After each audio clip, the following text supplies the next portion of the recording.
He's like, hey, what are you doing? You know the rule. We can't go into the woods at night. And Jane's like, I know, Dad. Mom was out there. She said she got stuck. I was just going to help her real quick.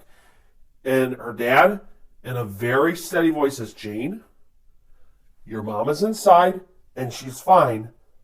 You need to get inside right now. Hurry.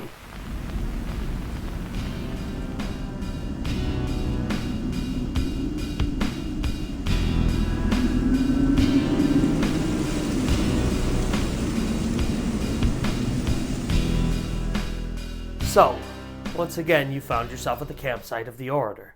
Well, please pull up a chair. As you can see, my fire is stoked, which means tonight I have another tale to tell. But before we begin, if you do find yourself enjoying this kind of content, first-hand accounts of the supernatural, paranormal, things that go bump in the night, then please allow the spirits to guide your planchette to both the like and subscribe button and hit the notification bell. That way you get notified every time I upload new content, and it allows me to continue to do what I love, which is telling terrifying tales. Second, all of my stories are first-hand accounts of the supernatural and paranormal. So, if you or anybody you know has a story that might fit well on my channel, please either reach out in the comments below or on any of my social media. We will collect your story and hopefully one day feature it here on The Orator. And now with all of that out of the way, let's get on to today's story. It is a tale that I call The Forest. So, it's the early 2000s. Jane is about 8 years old. And she has a younger brother, Josh, who's a year younger than her, so he's 7. And then she has an older sister named Sandra, and she's 10 years old. And then they obviously have a mom and dad, and the entire family is looking to relocate and move into a new house. And eventually, they find this perfect place. It is this beautiful 2-story house, and it has a nice big yard, but it's relatively secluded. There's not a ton of neighbors nearby, and the most important thing is, it butts up against, the back of the house butts up against this massive forest. It's not like just entering the woods. It's one of these hundreds of miles long forests that you could easily get lost in for days or forever and die out there. And so right away, Mom and Dad had a little bit of concern, either with the children wandering out and getting lost in the woods, or the fact that there's obviously a lot of wild animals. And they also had 2 dogs, and so they didn't want the wild animals that come and hurt their dogs or get into the trash. And so they did have a few little concerns, but the dad, he just loved the seclusion of everything. It's really what he always wanted, and the mom just loved the layout of the house. And so they decided, you know what, there are always going to be minor inconveniences virtually wherever you live, and this is our kind of dream house. And so they moved in.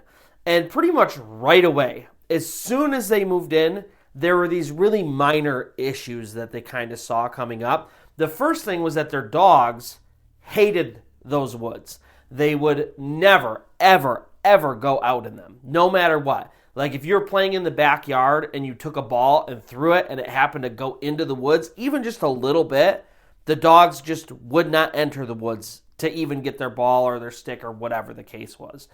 The second thing was they would look at a particular point like they were looking at something, and they would really aggressively bark or they'd get really nervous. And all the time it would happen while the family was out in the backyard. And so whoever was out with the dogs would kind of look and see, what is it that they're looking at? And there was always nothing.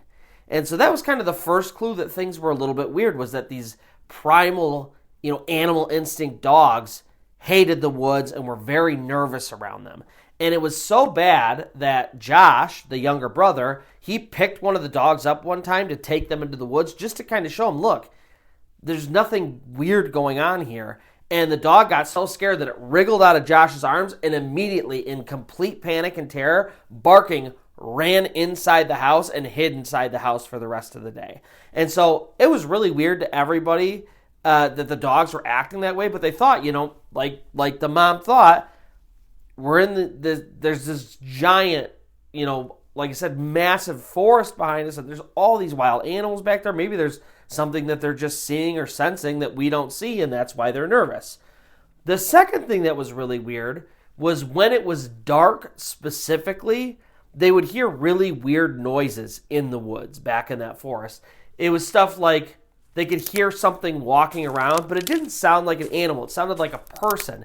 They could hear deliberate steps, branches being moved, stuff like that just seemed unnatural, like somebody was back there walking around.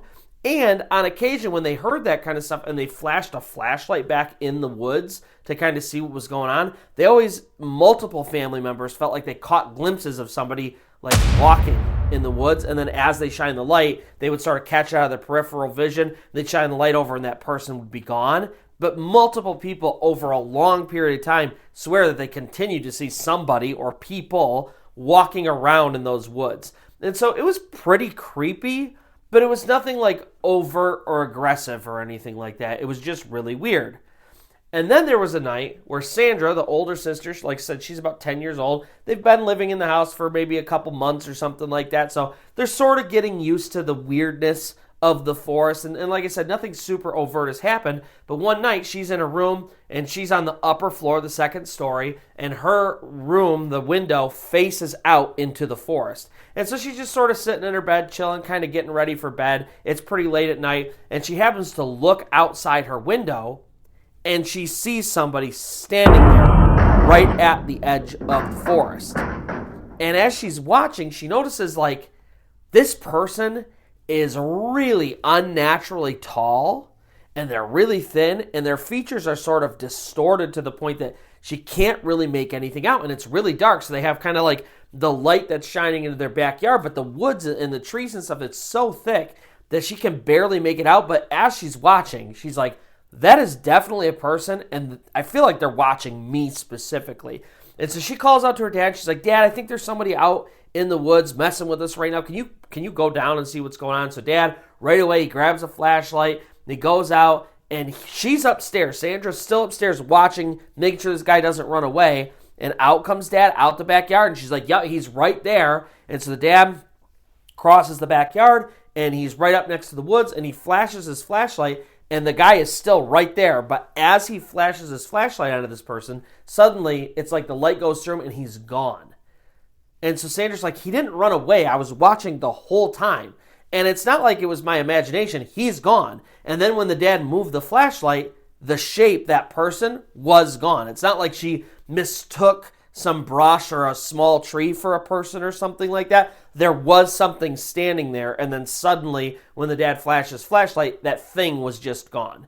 And, all of the family, they're kind of sharing these small stories of the dogs being weird and hearing things walking around out there. But all of it is just stuff that is easily dismissed. It could be animals. It could be the imagination. It could be, now that you're scared, everybody's getting scared. And so they're sort of passing all this off as, we're in a new house, we're worried about the forest, and so we're kind of all collectively adding to the fear, and we need to chill out about it. That is, until the knocking started. So the knocking always happened on the back doors. It was never somebody knocking on the front door, which faced the road. It was always in back where that forest was. And every single time they would go and open up the door when there was a knock, there was nobody there.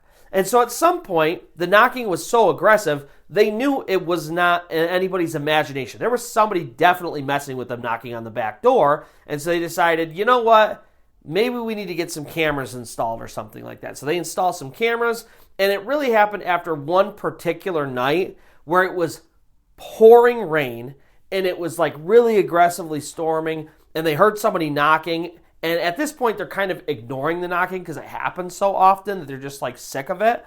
But this knocking was really persistent and really aggressive. And finally, the mom said, maybe somebody really is out there this time and they're caught in the storm. And it would be pretty rude of us to just sit here and let them knock, you know what I mean, in case something actually is wrong. So they get up, they go, they check. Nobody's there. But more importantly, there were no prints. There were no footprints. There should have been wet footprints up on their porch because they had a covering over their porch, and so the porch itself was dry. Everywhere else is completely soaked. I mean, we're talking pouring rain, puddles everywhere. No way you don't have wet feet walking up to the porch, and yet there's no prints at all. And so they're really weirded out by this whole thing, and they decide it's time to get security cameras and see what's going on. So they install the security cameras. They're pointed at the backyard. They're pointed right at the door. The whole porch is covered. And the next time that there's knocking and they go and check and there's nobody there, they go and they check the security footage. And sure enough, there's nobody there. They all were there, present, heard the knocking, and there's literally nobody there. And so at this point, they're all starting to realize that this is not like collective paranoia. This is not animals in the woods. Something really, really weird is going on. But it was nothing really aggressive. It was just odd and creepy. And they decided, as long as we don't go in the woods at night and give the whole thing a wide berth, and during the day, the parents were kind of like, even if it's daytime, stay where we can see you. We don't ever want anybody wandering in those woods by yourself. Stay where we can see you. Don't ever go outside in the backyard at night and ignore these knocks that are coming. And that's pretty much it, right? Well, 3 years goes by of this consistent sort of behavior. And what would happen was you'd have knocks like 3-4 times a week, and then there would be month-long stretches where there was literally nothing. So it wasn't like a constant barrage or anything. It was just really inconvenient and annoying and kind of creepy. Well, 3 years goes by with this, and then all of a sudden Josh, who's now about 10 years old, he starts developing really severe night terrors, and he starts sleepwalking for the first time. And he doesn't really remember these night terrors, just that he had a really scary dream, and he's consistently waking up and really sweaty and nervous and scared, and his parents are really worried about him. But the more important worry that they had was the sleepwalking. So a lot of nights, not every night, but most nights, Josh would get up and he would wander from his room all the way downstairs and go outside. Now, luckily, his mom was a really light sleeper, and their room was kind of on the way in that path. And so every single time that he did that, she would wake up and she'd catch him at some place in this path. He would either be going downstairs headed outside, or he'd be just opening the door to get outside, which is often what woke her, or she'd catch him right in the backyard, but she always kind of caught him. And 3 or 4 times into this happening and then realizing this is kind of a weird pattern, Josh had the idea of like, I kind of want to see what's going on. Like, this is really weird. I've never sleepwalked before. Can we like look at the security footage and see what's up? And so they do. They go and they check out the security footage, and it shows Josh come outside the next time he sleepwalks. And as soon as he steps outside, he stops and he kind of cocks his head like he's listening for something. And then whatever it is that he's listening for, he shakes his head no. Like, no thank you. I'm not interested in this. And then right after he kind of shakes his head no, instead of walking forward, it's literally like he's being dragged or pushed or pulled forward. His movement is completely different. It's like he's involuntarily being moved forward. And obviously this was really, really weird to the parents. And so they made sure to install new locks and stuff like that, make sure Josh could not get outside. They're really kind of creeped out by this. But the mom was a really light sleeper. She just made sure that she always was there to wake up and make sure nothing happened to Josh, right? Then the next incident that was really weird happened a couple months after the sleepwalking and all of that had started. The knocks on the doors and stuff like that were still coming. None of that stuff stopped. But then things got a little bit more aggressive. So it's evening time, and the dad is outside, and he's just kind of doing some work in the backyard as it's getting darker. And he hears his daughter, Sandra, outside in the woods. And they're not supposed to be out there, but he hears her calling to him saying, Dad, I'm stuck. Can you please come help me? Help. And so right away, he knows these woods are really dangerous. He knows this is not a place she's supposed to be. So he runs into the woods, and he's yelling for her. And he hears her yelling back, Dad, help, I'm stuck. But he can't really hear which direction it's coming from. It's just sort of coming at him. And also, it's getting too dark, and the woods are too thick for him to see. So he runs inside, he grabs a flashlight, and he turns to go back out and find her. And lo and behold, Sandra is sitting on the couch, and she's totally normal. She's not freaked out. She clearly was not just outside. She's been inside on the couch, and he can tell that she's relaxed. And so he doesn't say anything. He just puts the flashlight back. But this is another one of those incidents where it's just like, this is really weird, and I don't really have an explanation for it. But he just doesn't tell anybody, and he decides, you know what, I'm going to keep this one to myself because this one's a little bit too weird. Until a couple days later, Jane is outside, and it's kind of the same time that her dad was outside the previous night. It's, evening, definitely getting into night. The sun is going down. And even though she had just seen her mom a couple minutes ago in the house, she hears her mom out in the woods. And her mom is calling specifically to her. She says, Jane, I have my sweater. It's caught on these branches, and I can't get it undone. Can you please, just come out here and help me unsnag it, and then we can go inside?" And so Jane's like, "Oh, yeah, of course." And so she starts heading over to the woods, and all of a sudden, the dogs start freaking out, start barking like crazy. They're running up to Jane to try to stop her, and her dad, who's inside, hears the dogs freaking out. He runs out the back door, and he sees Jane right at the precipice of the woods, getting ready to walk into them. He's like, "Hey, what are you doing? You know the rule. We can't go into the woods at night." And Jane's like, "I know, Dad. Mom is out there. She said she got stuck. I was just going to help her real quick." And her dad, in a very steady voice, says, "Jane, your mom is inside, and she's fine. You need to get inside right now. Hurry." And Jane right away senses this terrible danger, turns around, and runs inside, the dogs following her. And they get inside, the dad slams the door, all of the locks go on right away, and at least at that point, everybody's safe. And it was at that point they decided, this is crazy. This has gone way too far. There's something very dangerous out there that is going after our family. And so they right away have builders come out and build a fence completely blocking off the forest, and they immediately start looking for a new house. So like, whatever this thing is, it's really aggressive, and it clearly does not want us here. And so they start looking for a new house right away, but in the interim, they're still at this house, and as soon as that fence went up, whatever it was, that entity in the forest got way more aggressive.